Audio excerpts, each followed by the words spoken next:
though? iHeart Miko podcast, episode 173. Today is July. Damn, summer's almost over. I know, right? 24th. Wow, that fast. The summer has gone. I thought it would only be fitting for us to end the summer with some football talk. Well, the summer technically isn't over till September, but my summer's over because I'm a mother and Aiden's getting ready to go back to school. But training camp has just started today for most of the teams. So for all of my football fans that have been waiting for the football talk, here you go. Joining me today all the way from Miami, Florida, South Florida Sun Sentinel writer, Miami Dolphins beat boy, and 5'6". A beat boy. You're a beat boy. Because those some boys over there. At least I ain't in the Triple A's. You ain't in the Triple A's. Omar Kelly, welcome back to the iHeart Miko podcast. Always. It's a pleasure. Thank you so much. How's the weather down there? You know, I came here to escape the Florida weather. How's the weather today? You know, today was decent. There's supposed to be a tropical storm, like somewhere percolating. Ooh. You know, I don't really pay attention to it that often. Sometimes it's here, sometimes it's not. So, but it rains 15 minutes and then it moves on. But weather, it's going to be hot. Training camp starts tomorrow for the Dolphins. I expect it to be hot. Hot as hell.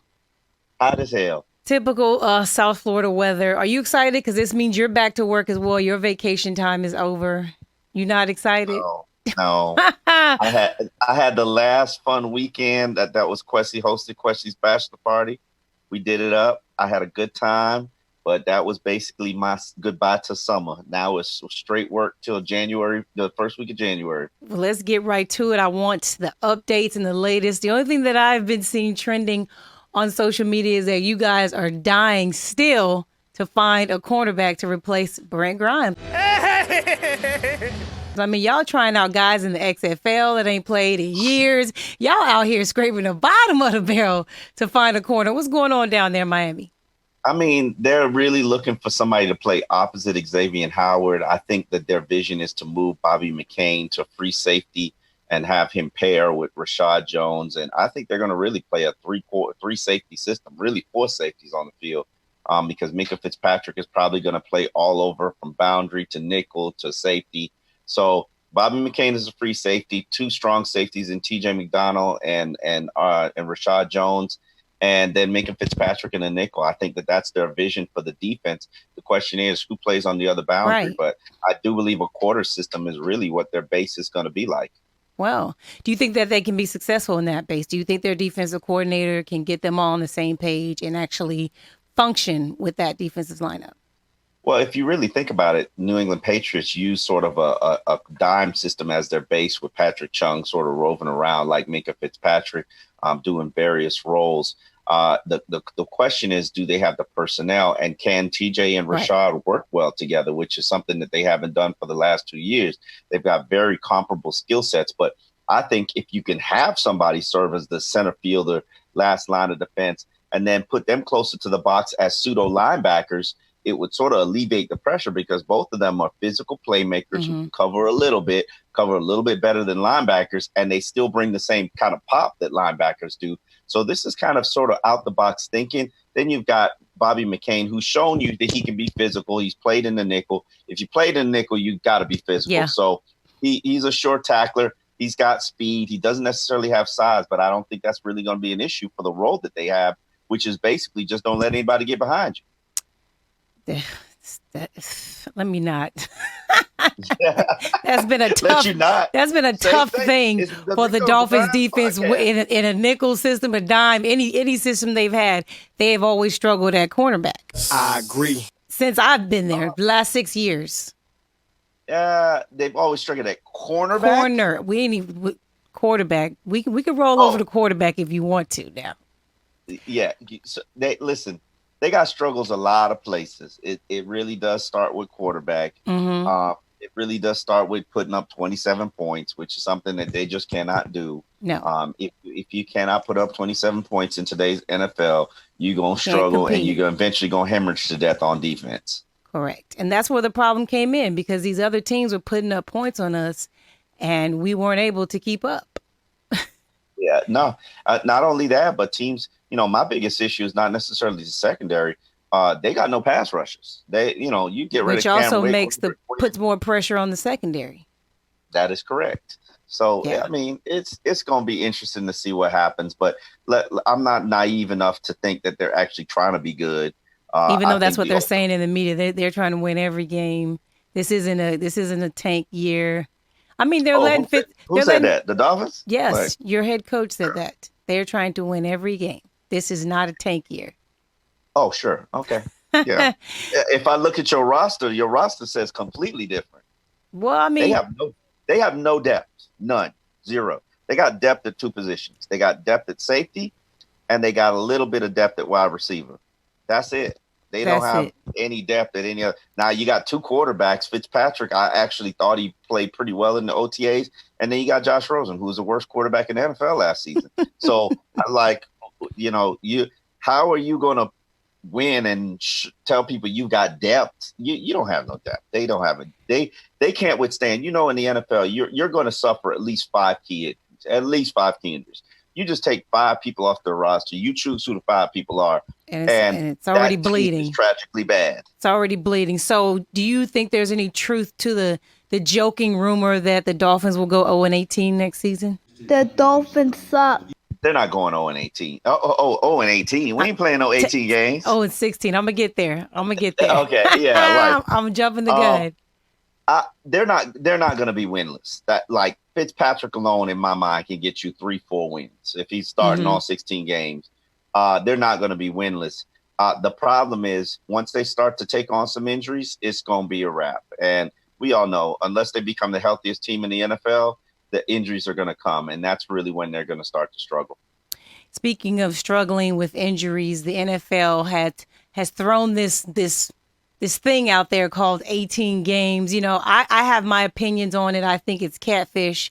I think they've been throwing that out there for 2 decades now. Yes. And it's basically just a negotiating floor. They really want it, but they're not. I don't think they want it. I think that it's. I don't. I think they're using it as a ploy to decrease the players' revenue, because what I think they may try to do is say, well, if you won't give us 18 games, and we're going to decrease your revenues. No, they're one. You're not doing either, because. Well, I mean, you lock out, but they're basically trying to pull rank and put their dick on the table and tell the league. It's not a lockout. It's a work stop. Oh, yes, it's a work stop. It's not a lockout. They have a contract, so they technically can't lock you out. But I think they do want to go to 18 games from this standpoint. 18 games allows you to renegotiate your TV contract. Mm-hmm. You got two extra games. That's a whole lot of more money for each franchise, and that's ultimately what they're getting to. The question and problem is, do you pay players an additional game check based on what their contract is? Because you're not going to have me play 18 for the price of 16. I mean, that doesn't make any sense, even though they already play the same amount of games. I'm sure they'll just limit the exhibition games. Well, they said that the players would only have to play in 16 games if they did that, which is so strange, because it's like, what games do you pick to sit out of? Wait a minute. They want 18 games, but the players only have to play in 16 games. Yes. I'm so damn confused. That's what I read. So wait a minute. What about them other 2 games? Exactly. It's stupid. That's why I don't. It's 2 weeks out. I'm taking off. That's why I don't believe it. I truly believe this is a ploy. It's a scam. Why would the players agree to this? Why would they ever agree to this? You know how many other things are important? How about get rid of Thursday night games? How about lifetime health insurance? How about bigger rosters? Like, come on, like, there's so many other important things that they would be begging for before they would be asking you to give them more revenue or do something different with the amount of games that they're playing. I mean, here's my viewpoint. You're right. It is a negotiating leverage. It's all a ploy to get more money. I mean, to get more, have the players to get more from them so that they can get more from these TV networks. Now, my viewpoint is, yeah, you want 18 games, guarantee contracts. You want 18 games, make the 53-man roster bigger. You Yeah. want 18 games? Get better health insurance coverage for former All the players. stuff I just listed, Omar. That's exactly what I just listed. And the reason that they're doing this is because they know that Amazon and Hulu and all these streaming places will now increase the price to watch these games. And right now, if they get the players down to like a 40% of the revenues and then they get these new contracts, that's what I'm saying. That's all they're trying to do is set them up. That ain't. You're right. They're trying to set up. Here's my problem with the CBA and their negotiations.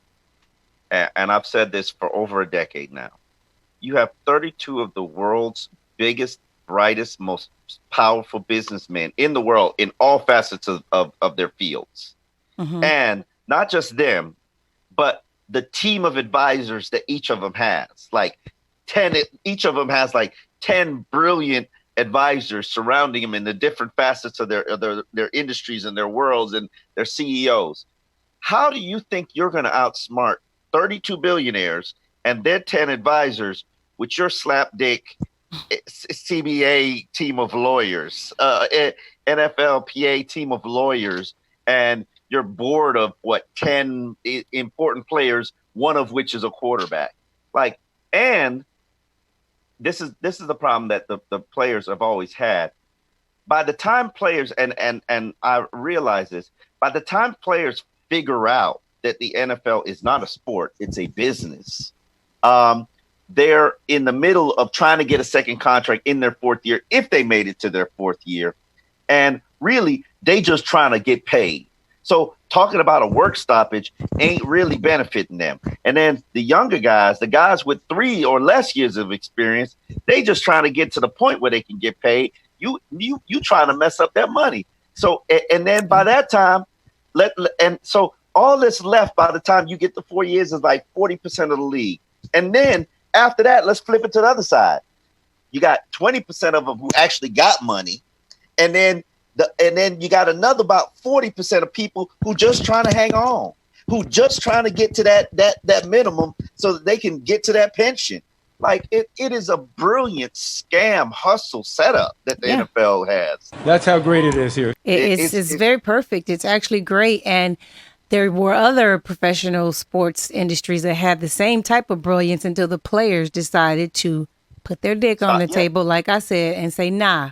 No more. You have to make a change. All of these NFL players this entire summer, as soon as July 1st hits, that's all you see is these players in the NBA who you never even heard of, who are middle market guys getting 70 million guaranteed, 80 million. And these NFL players are all on Twitter bitching and crying about how much money NBA players are making. It's just like, it's because you guys don't want to fight for your league. They don't care about their league. They do not care. They're in it as a prison sentence, and they're all just trying to get out with their brain and as much money as they possibly can.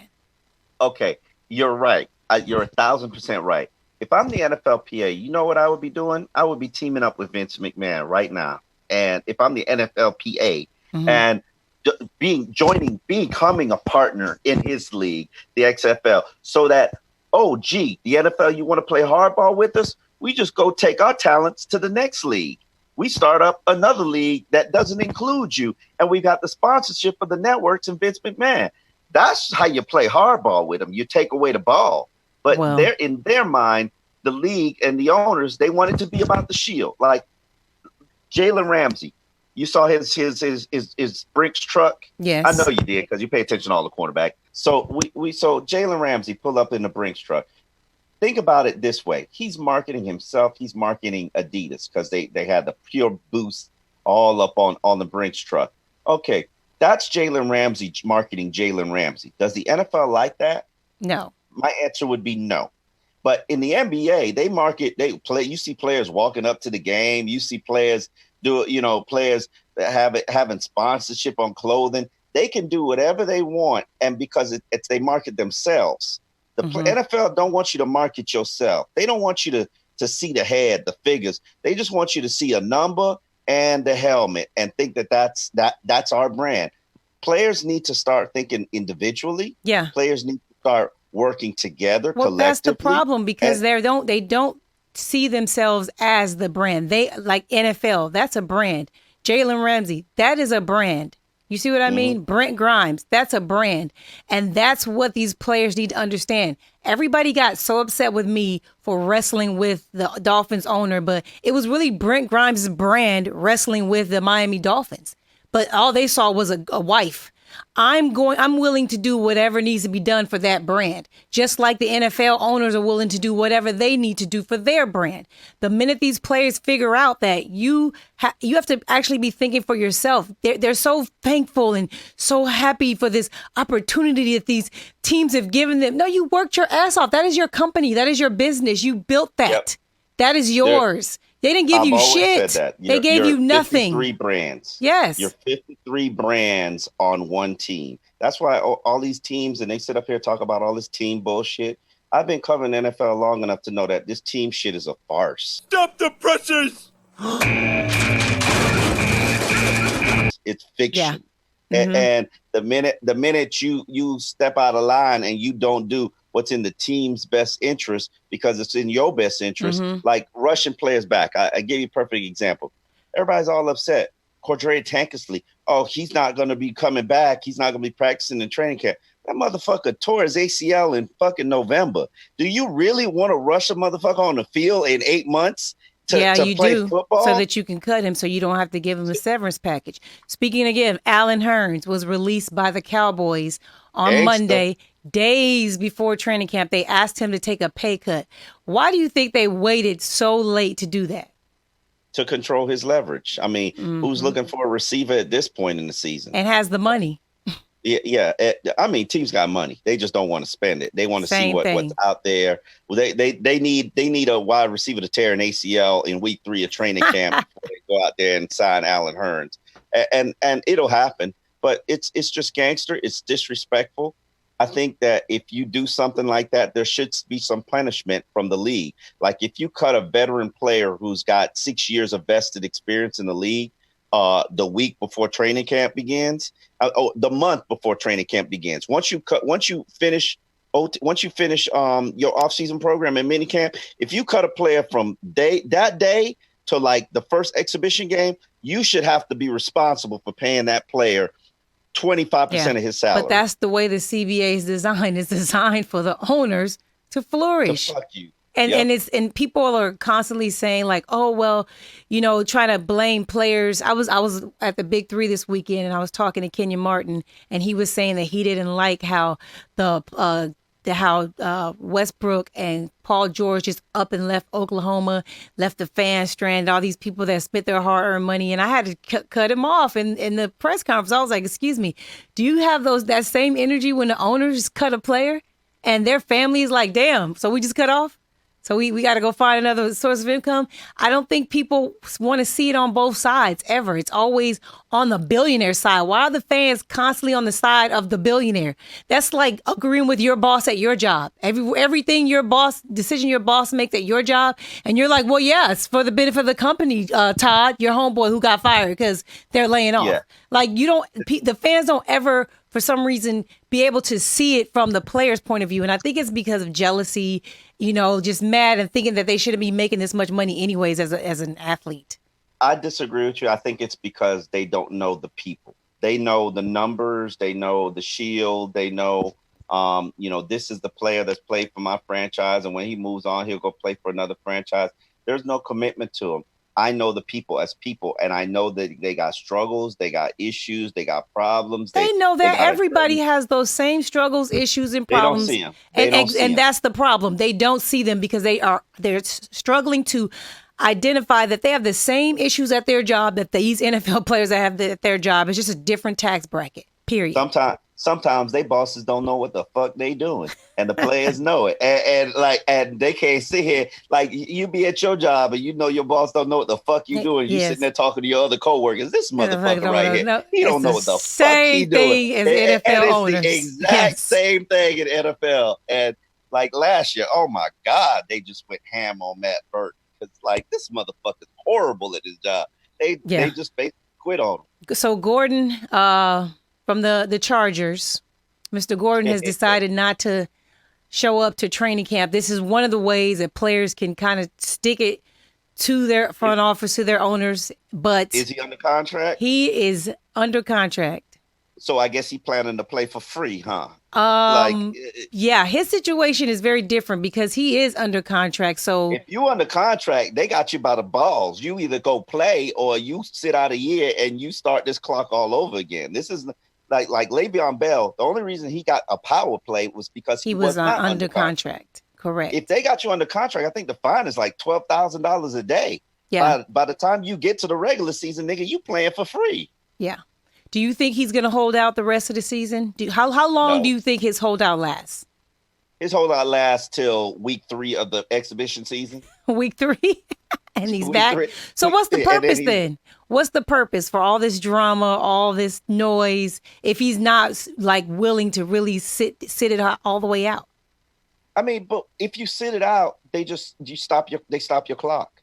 Mm-hmm. You're right back where you started from the very next year. Yeah. I guess you plan on ending your career. I mean, you really got to decide that, hey, I'm gonna move on from football if you really want to play this holdout game. Even look at Le'Veon Bell's situation. Le'Veon forfeited $14 million out of principle, and yeah, he'll get it back in his legs and his body, and I'm sure he got a nice chance to get an HGH cycle going in his system. Oh yeah. So so he can like restart his career again. But dude, you just gave away $14 million. You're not getting that back. Sometimes it's about principle. Sometimes you really just don't feel like being disrespected anymore. The CBA is very disrespectful for the entire NFL. And until these players decide to stand up, until they can get these quarterbacks on board, because that's truly what it's going to take, are the quarterbacks. They are the most important key. I agree with you, which is why I always will forever respect Kirk Cousins, because he is the first non-rookie player who got a fully guaranteed contract in the NFL. Now, first round picks get fully guaranteed contract 4 years, but Kirk Cousins was a free agent and got a fully guaranteed contract. It starts with one. And I remember having this conversation with an agent of a player, a prominent player, and with your former Bucks team, and he was negotiating with the team to on a big money deal. And yeah, they were throwing all this fake money out there, fake money. And I was like, why?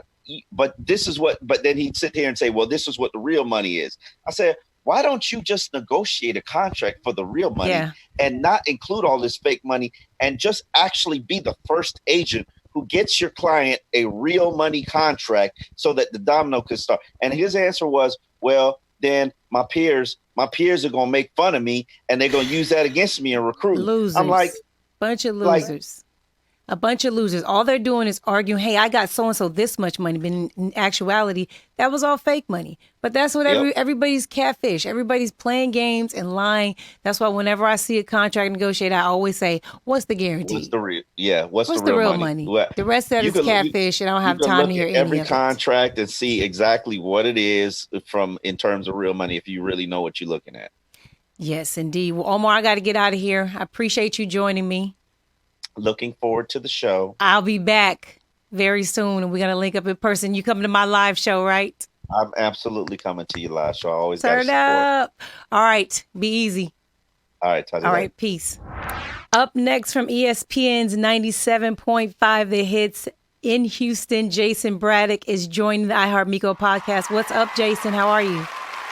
Doing very well. Thank you for having me, Miko. You're one of my OG supporters. You've been on the show for a few years now. I've been doing this 3 years. You've been hanging in there with me.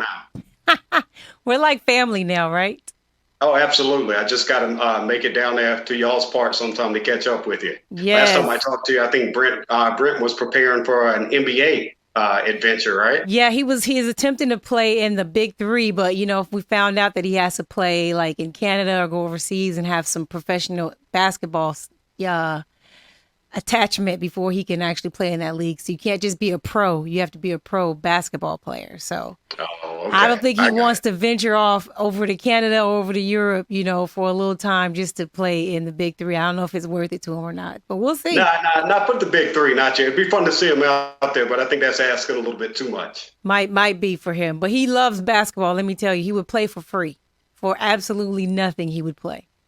I've unlike got four football. kids. My youngest two are boys, and I've been training them the last couple of months. My 12-year-old legend, he actually grew 6 inches this year. He's 12 years old, and I mean, I go to pick up my Jordans to go outside and hoop to play against them, and he's wearing my shoes. I'm like, dude, you're 12 years old. I'm 40 years old, and you're wearing my size 11. So we'll see where he goes. We might have to watch him in the Big Three or maybe the NBA in a couple of years. Don't even say big three. That's beneath him. You got to go above that. Big three is for after you didn't, either you had a great career and you still want to play, or things didn't work out and you still want to play. So after he goes pro. But let's get into some Texans talk. I know that there's a little bit of news going on down there in Texas.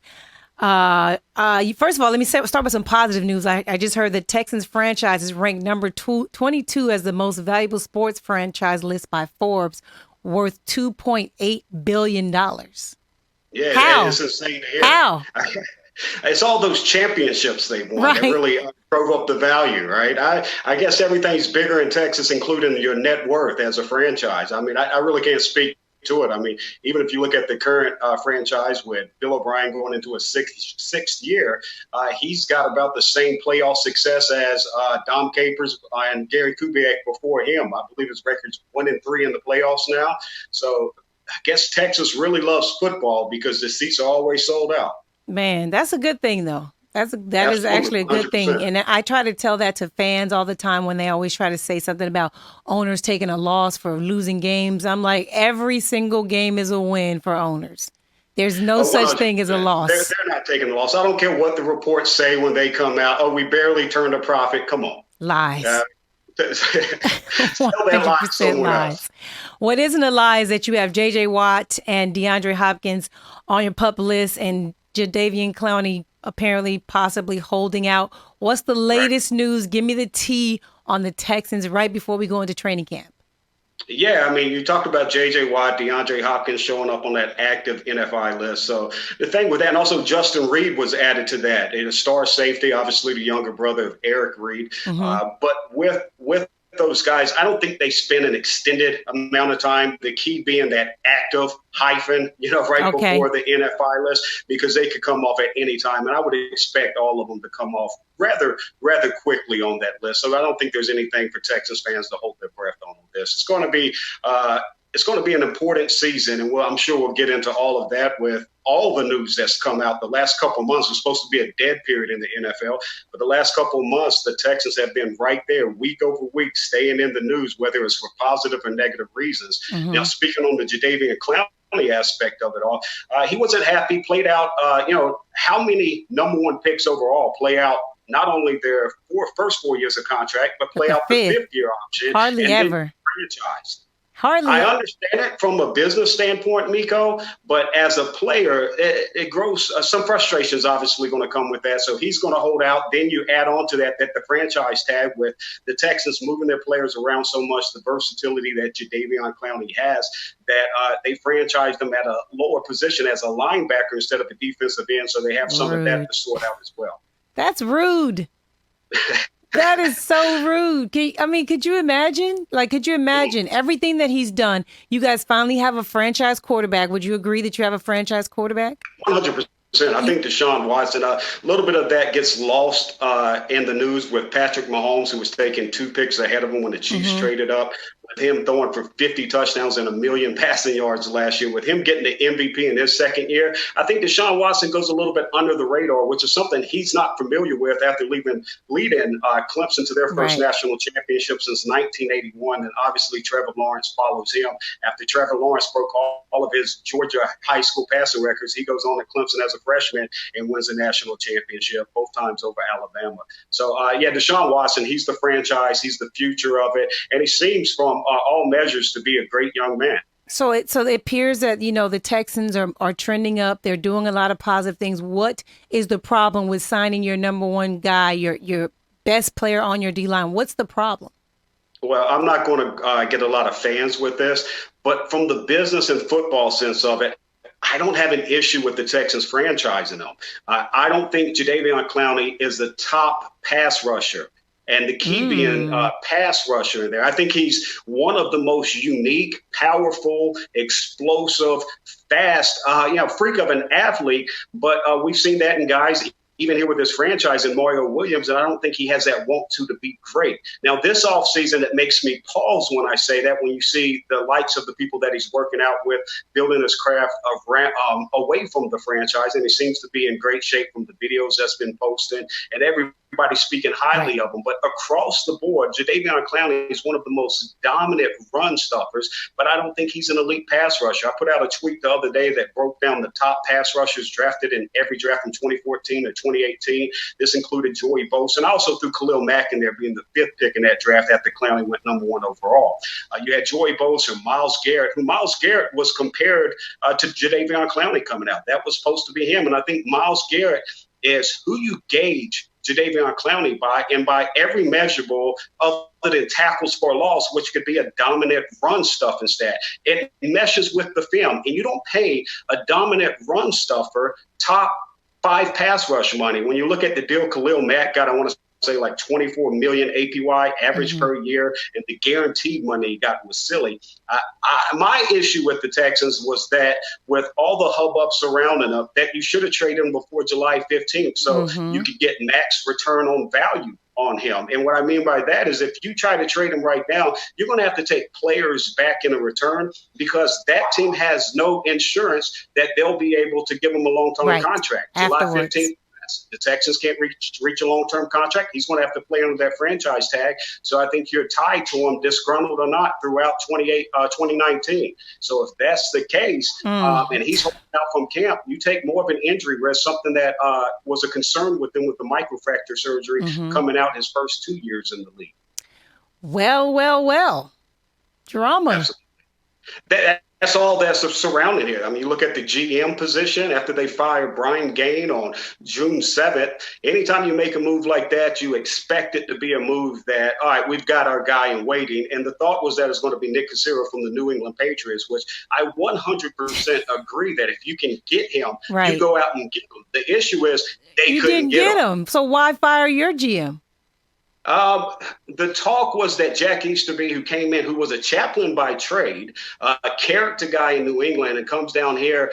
His official position, I want to say, is like vice president of team camaraderie or some silliness like that. But now you have this guy, and yes, I'm adding in some hyperbole there, but this isn't a guy that I feel comfortable with saying, hey, if we hold out till 2020 to try to make that run after Nick Cassera, as his contract doesn't expire until after the draft in 2020. So if you stay firm at what you got with Bill O'Brien and his GMs of the round table, where everybody's equal, and you've got 5 guys there putting in input, Chris Olsen, the cap guy, the director of player personnel, the director of college scouting, Jack Easterby, and Bill O'Brien. And let's be all serious. This is what Bill O'Brien wanted years ago as that Bill Belichick. When he came from New England.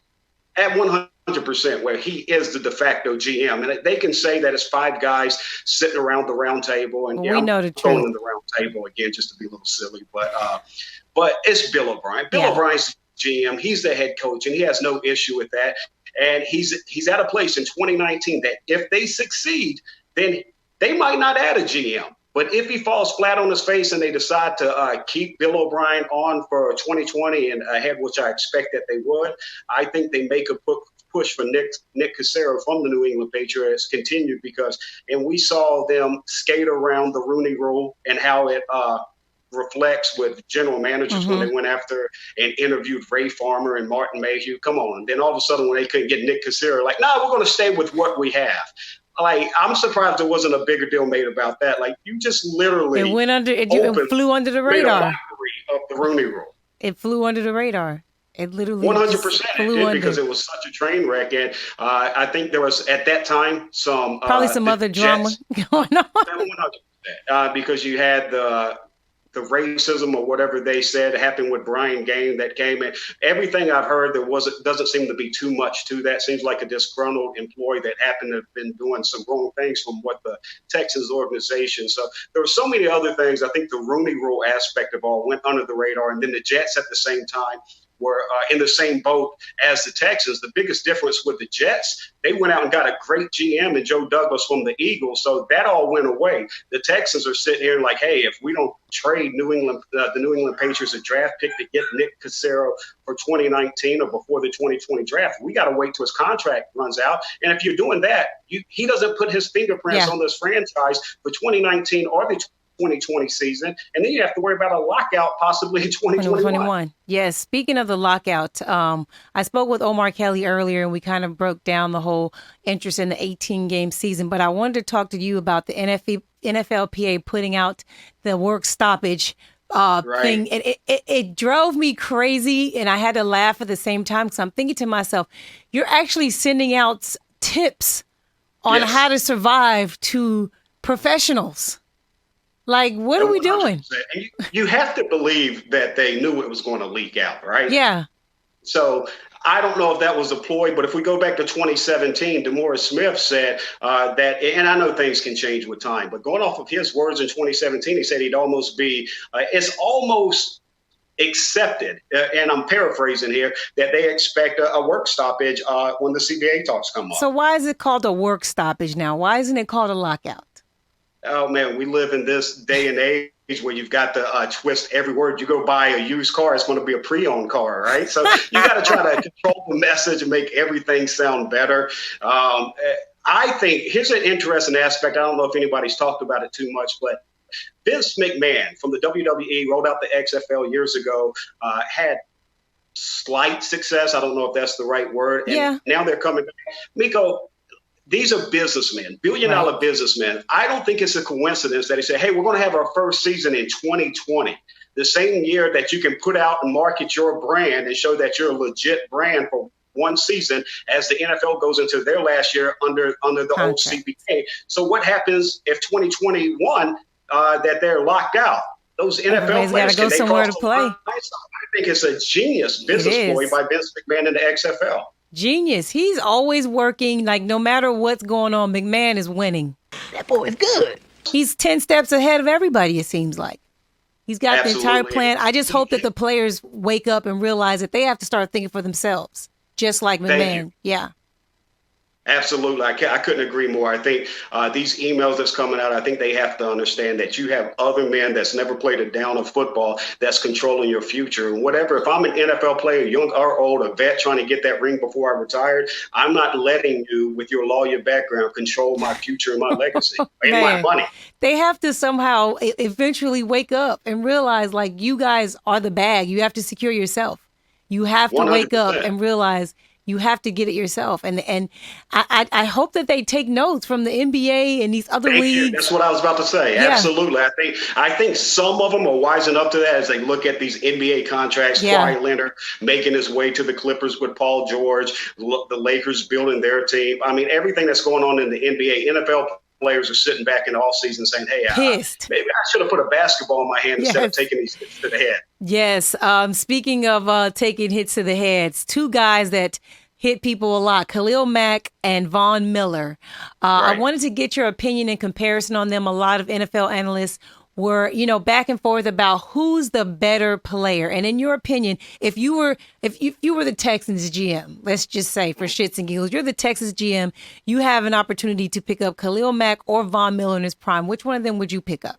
And why? That's not a hesitation. I love Khalil Mack. Don't take this as a shot on Khalil Mack. Love him. Love what he brings to the game. 15 forced fumbles, I believe, in the 5 years he's been in the league. Exceptional player. Von Miller is one of the greatest pass rushers, if not the greatest, in NFL history. I love his explosion, his burst, his being around the corner, his mentality. As far as I remember, I don't think there's been any off-field issues with him. I'm not saying there's any with Khalil Mack, but I'm just saying Von Miller, also you got to factor in health.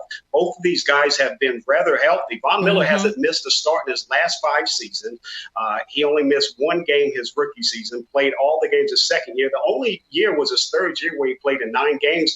And not coincidentally enough, that's the only year out of 8 seasons that he failed to reach double-digit sacks. 7 out of 8 years with double-digit sacks. He's averaged more tackles for a loss per year. I think 24 and a half to 20 and a half over Khalil. More quarterback hits, more sacks, and I think they're tied. And they're exactly tied at 15.6 tackles for loss, if I'm not mistaken, for their career. Two incredible players. I always say you can tell a lot by a guy based on who he picks out of these two. Khalil Mack is the bigger, stronger, angry, aggressive, down your throat type of player. Von Miller's the finesse, fast, agile, on his toes. So you like the finessed guy as opposed to the big brawny bulldozer. I like Von Miller because I think you can put the biggest, strongest offensive lineman in front of him. You could pick a guy with the most nimble feet with perfect technique, and Von's going to get by him and beat him. Khalil Mack, he does have that strength. He could go right through your chest and everything. I think Von Miller is the Cadillac of pass rushers. He's just so smooth with everything he does. And when he gets that edge, it doesn't matter if you have perfect technique, if you're the top left tackle, right tackle in the game, he's going to get around that edge and he's going to find a way to beat you, and he'll get there. And so I just think Von Miller is one of the best pass rushers. I upset a lot of fans in Houston years ago when JJ was in the midst of his back-to-back or 3 in a row Defensive Player of the Year's runs, and I said I would trade him for Von Miller without hesitation because they were in their feelings. Yeah, not only the longevity and the wear and tear that JJ's going to take with the double and triple teams with inside the trenches and everything, but also just their style of play and everything. You watch JJ, such an effort, power, size guy, where Von is built to last for a long period. I don't even think he's 30 yet, or he's back, or he either I don't just think he's turned 30 yet. Yeah, I think he's 29. But man, I don't think you can go wrong with either of those guys. Right, 100% agree. Great comparison there, because I just happened to see that on social media, and I was just like, wow, what a great question. I want to ask Jayson, because I like to get your opinion on a lot of things, because you're not just a Texans analyst. I think you kind of can speak for the entire league. You're well versed on everything. I've evaluated prospects coming out of college for about 15 years now. So you start falling in love with the mannerisms, not only how they get from point A and point B, but everything that happens in between. So you start seeing a little bit of different in it, and that's what separates great from greatness, So there's different guys. The same thing with the Myles Garrett's and Jadeveon Clowney, the Joey Bosa's, and J.J. Watt. You see similar styles in there, but if you watch enough film, you see the little differences, and you're still talking about great players. But if you're asking who do I put my job behind, it would be Von Miller all day. Yeah, speaking of greatness, Antonio Brown, who will probably be a Hall of Famer as soon as he retires, is headed over to Oakland for now, next, Las Vegas. And there was a video trending of him catching bricks. Did you see that video? I saw the video. I'm going to ask you, because when I first saw it come out, I just thought it was 21st century social media overhyping something. I know Jerry Rice made waves like when he was coming up catching bricks. His dad would toss some bricks to toughen up his hands and everything. And with what Antonio Brown was doing and watching, I'm like, I did that when I was 16. Now, I didn't do the clap behind the back and all that. That's a whole nother level of coordination. But I wasn't blown away by it. And I don't want to sound like a hater. Antonio Brown's one of the best receivers in the game and has been for such a long time. I paused on how it's going to work out in Oakland because there's so many unique personalities out there. And now you give them Hard Knocks with media guys, Mike Mayock. It's the perfect storm. Vontez Burfict, Incognito, Antonio Brown. It's the perfect storm. So it was a no-brainer for Hard Knocks, right? Yes. Well, I wanted to tell you my opinion on the brick catching. I thought it was actually a joke, because I thought he was just letting everybody know that he's prepared to catch all these bad balls from Derek Carr. Oh. Shade. Wow. Hey, knowing Antonio Brown, I wouldn't put it past him. I think there's a Raiders fan in the studio. He just popped his head up like, what, bitch? Nice. But hey, I wouldn't be surprised. It's not like he hasn't had words for quarterbacks in the past, right? Even Hall of Famers. But I mean, I just wonder, like you said, this is probably going to be the most epic Hard Knocks ever. I mean, you mentioned Incognito. Antonio Brown's coming to play with Derek Carr. There's all the drama on the offensive line from last year. They tried to deny, and that we all know is true. And then we have Gruden, who doesn't know how to use an iPad. Like, this is gonna be great TV. But do you think that Derek Carr steps up? I mean, went on and got 2 receivers. They went and got this other receiver. what's his name, Tyrell Williams. They drafted a running back. They've went and got an offensive lineman. They're doing everything that you would need for a quarterback to succeed. Do you think that when the 2020-21 season starts that Derek Carr is an Oakland Raider? No, I don't. Well, if he's an Oakland Raider, he's not the starting quarterback. Apologies to the Raiders fans in studio, but I think this is a train wreck waiting to happen. John Gruden, I mean, he gets this from when he went to ESPN and he had his camp. Highly entertaining. Couldn't miss watching him with all the young quarterbacks coming into the league. Enjoyed watching it, but all the time down here in Texans land, where they've always wanted that true NFL quarterback NFL head coach that they come in and they feel nice, warm, and cozy. You'd hear John Gruden for a decade plus down here, and I'm like, that's not a guy that I would want running my franchise. Name me one quarterback he developed. Yes, he won a Super Bowl. He won a Super Bowl when the Raiders were too dumb to change up their defensive scheme that they were running the year before, so Gruden knew what was coming ahead of time in his offensive scheme. It was Gruden's offense. He knew what was coming. And you had those defensive players, Derek Brooks and Warren Sapp and John Lynch, and they know what's coming at them. That's why he got a Super Bowl. Tell me one quarterback he developed. Josh, what was the kid's name in the first round? Josh Freeman. Freeman, yeah. Poor thing. And so now he's going to develop Derek Carr after several years in the league. I just don't see it. I don't think Derek Carr is the answer. The tape at Fresno State, there's a reason he lasted to the second round. Not that that's a low pick, but if you're a true franchise quarterback, if you last there to the second round, there's guys that's been successful. But if you last there to the second round, there's questions and concern. If you go back and watch Derek Carr, there's some David to his game. He was checking down to Devontae Adams in that offense and just throwing with 5-yard open windows there at Fresno State. I just don't think he's a franchise guy. So, no, I don't see Derek Carr there as that quarterback when the new CBA is put in place after 2021. Who do you think's going to be the angriest if his stats aren't right, Antonio Brown or Odell Beckham Jr.? Oh, that's a good question. Odell's got his BFF for life, Jarvis Landry, down there. Yeah. So I think he's loving life right now. And that offense with Baker Mayfield, they have so many weapons around him. I think Beckham's going to be good. If he doesn't get the production, I don't think he's as boisterous. Antonio Brown is in those later years of legacy years. He's already been so vocal about leaving Ben Roethlisberger and a team that's a franchise just known as the gold standard or one of the gold standards before the Patriots. Sorry, Patriots fans. But now you go to Oakland. I think this is going to be a train wreck. I expect to hear from Antonio Brown early and often about his career in Oakland. I can't wait. Hard Knocks is one of my favorite shows. I was so hyped to be on it the season before. So it was good. It was fun, and I'm so excited.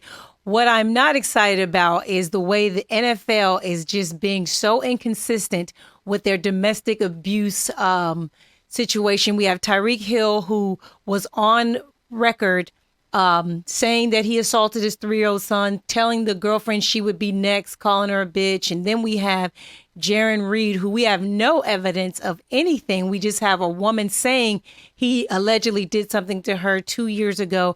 He gets a 6-game suspension. Tyreek gets 0. What do you make of such inconsistencies in the NFL in regards to domestic abuse? Well, the NFL, there's conspiracy theorists out there where you're like Tyreek Hill, one of the fastest guys in the NFL, exciting. He obviously at that glamour position, the diva position of wide receiver, he brings in ratings, especially when you're playing for the MVP and Pat Mahomes. And with Andy Reid and everything he does on offense for Pat Mahomes with Travis Kelce and last year with Kareem Hunt before his issue came up and they quickly cut ties with Kareem Hunt, but Tyreek Hill's still there and looking at a new payday.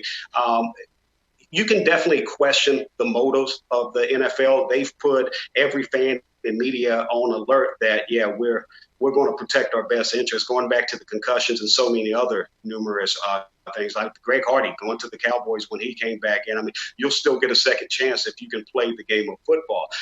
There's one thing here that I saw Mike Florio say, who has his law background, that was kind of intriguing to me, where he says the difference in the Tyreek Hill and Jarron Reed case was that Tyreek Hill, there's a minor involved in the case that they can suppress all the information, and they wouldn't let they wouldn't answer the NFL's question because that minor was involved, his 3-year-old son that had the broke arm and everything. So the NFL may have had the hands tied on this. With Jarron Reed, you have the female who was a victim of the domestic violence that was willing to speak with them. And so I guess they were swayed by it. I wasn't privy to anything that was discussed behind closed doors. That's the only thing. So maybe it's on the up and up, but I just think the NFL's put themselves, especially with domestic violence and the way they cover it, from Ray Rice situation, then the video comes out and they completely do a 180 on that after the video speaks 10,000 words. So I don't have a 100% solid take on this. I would say that if you question the NFL and their integrity, you have all right to do so, and they've done that to themselves.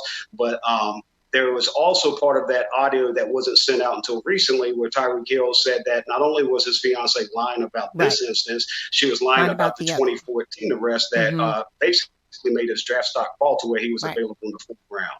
See, my issue with this entire thing is this. You can, if for me personally, if there is no crime, meaning no one has gone to jail, there are no charges, you should mind your business. I think that's the part of it that the NFL has to stick by. Like, you have to just stick with that, regardless of what you see or what's heard or what's done. If there are no charges, mind your business. Now, if there are charges, then I feel that there should be an independent group of people that investigate these crimes, not the same people, because it's flawed. You're too close to the action. There should be independent outside people that are investigating this, and whatever the outcome is, that's what it is. The NFL doesn't have the right, in my opinion, to prosecute someone or to take money out of their pocket if the law has deemed them not responsible for a crime. Yeah, the NFL put themselves, Roger Goodell, they put themselves in this position with being so shady with their dealings on their coverage and punishment of domestic violence in the past. So if they take a backlash on this, nobody's going to shed a tear over it. Again, when you're talking about $1 billion business that's tied in with another $1 billion business in fantasy football, and now the way gambling is gaining more popularity than ever before. Universal acceptance in the game of the NFL. Like you mentioned earlier, the Oakland Raiders moving to Las Vegas. So, there's going to be some questions when you're running that $1 billion business, and then you got to decide, hey, are we going to punish this guy that's one of the biggest fantasy football players? Jarron Reed, I mean, no knock on him. He had 10.5 sacks last year, had a breakout season. But he's on defense. This is a game. Fantasy football players and gamblers aren't giving it a second thought. Right. If Tyreek Hill gets suspended for 6 games or a full season, it's going to make waves throughout several billion-dollar industries. Man, I just wish people really just looked at this for what it truly is and understood, and it would actually make fandom better. I feel like if fans really took the time, they study players' stats and all these meaningless things about them, if they actually took the time to figure out that the fans and the players are supposed to be on the same side. They're supposed to be on each other's side. So if you see a player like Jarron Reed getting suspended, you should have his back and say, no. Regardless if he doesn't score points in fantasy and all that, you should have his back and say, hey, no, he should not be suspended. It's supposed to be a gang. The fans and the players are supposed to be a gang themselves. But I think us as the media play a part in that as well. With the Jarron Reed stuff, as he's being compared to Tyreek Hill, we tend to forget that he had domestic violence issues as well. Now, I don't know, because so much of those issues and the case didn't come to light nationally. So I don't know if he did it. I don't know if he did do it. And it's none of our business. What'd you say? No one prosecuted him. So I feel like it's no one's business. Well, that goes back to your point that, you can't be judge, jury, and executioner as the NFL. And when you do, then you bring all this scrutiny upon yourself. Correct. So correct. So much drama. I'm so excited that football is back. Good luck to you guys. I may be hearing from you very soon. I'm going to be talking to you off air about a little bit of stuff going on in Texas. But I appreciate you joining me. And we'll be having you on again soon. Awesome. I'm looking forward to it. Check us out every Wednesday through Friday, 7 p.m. to 9 p.m. It's myself, Patrick Creighton, and Abdul Foster, Arian Foster's older brother, as we roll out the new late hits every Wednesday through Friday, starting next Wednesday on ESPN Houston 97.5. Miko, it's always a pleasure. Thank you for having me. Thank you as well, Jayson. Take care. Take care. All right. Peace. Thank you, everybody, for joining me for episode 173. As I told you before, I am doing my very first live show August 31st, 2019 at the Miami Light Project in Miami, Florida. If you would like to get tickets, all you have to do is go to iHeartMikoLive.com, purchase your tickets. I will have a meet and greet VIP ticket, and there will also be an open bar. There's going to be merch, all kind of fun stuff. And I have an exciting show planned for you guys. So if you will join your girl, I would appreciate it. Until next time, peace. Say hello to the bad girl.